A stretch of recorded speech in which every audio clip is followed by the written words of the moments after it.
Good afternoon. My name is Melissa Brousseau, and it is my great pleasure to present Lisa Lake, class of 1984, for induction into the Hall of Fame. Laker, as Lisa Lake is generally known, epitomized hard work, grit, focus, teamwork, leadership, and sportsmanship as a three-sport varsity athlete at Williston.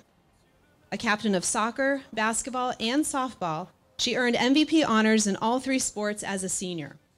In fact, she earned MVP for two of them as a junior as well. Not surprisingly, her teams enjoyed great success. During her senior year in soccer, her team finished the season with only 3 losses. A two-time MVP for Hall of Famer Ray Brown in the winter, her basketball team won 26 games during her junior and senior years. And in softball, under Hall of Famer Sue Curry Barnett, she led the team to a 10-2 season.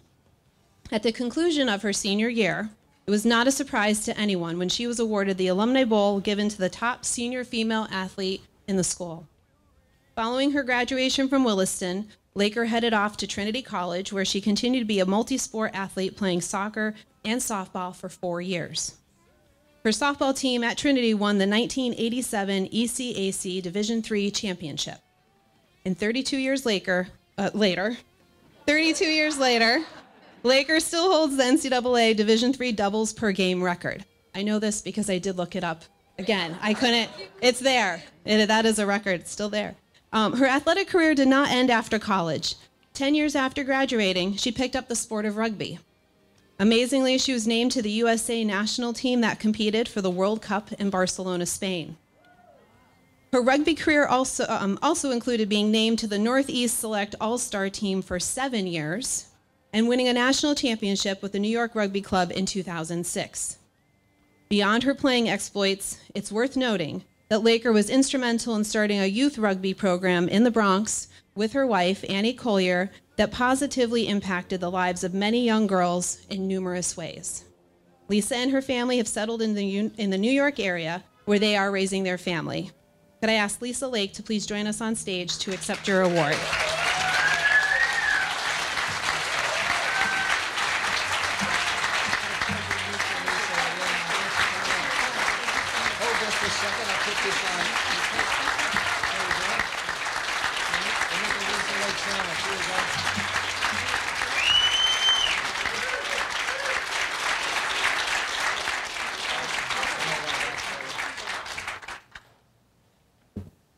Years later, right? Can you believe it?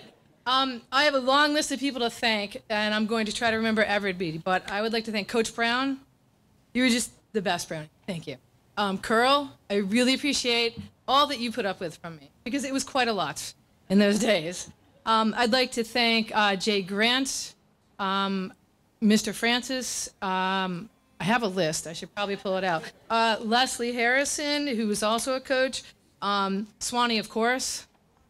Bob Blanchette and Pickrell, who provided me with a lot of support despite me not playing lacrosse, and I appreciated that. And my teammates, everybody who's here today, I really appreciate you coming out. And this place meant everything to me. And when I had my career as a teacher and a coach and as a parent, I found myself replicating all of the ideals and the values that I learned here. Sportsmanship, the community culture where you look after your own. Okay, you're gonna step out of line. My coach is like, what are you doing, Laker? Over there now. Do some wind sprints in the gym. Mop up the gym. Just do something to get back on track. But everybody had eyes on you and was so supportive here. And so when I was teaching, and especially in the Bronx, a lot of kids who had really not much in my school, and it was called Sports Professions High School with no sports. Like nothing. And they looked at me, we didn't have a gym. They're like, but I want to play sports. I'm like, fine. We took a ball out in the middle of a parkway, cars going on either side. We started this amazing rugby program, and every step of the way, those kids benefited from the ideals that I learned here at Williston. Thank you.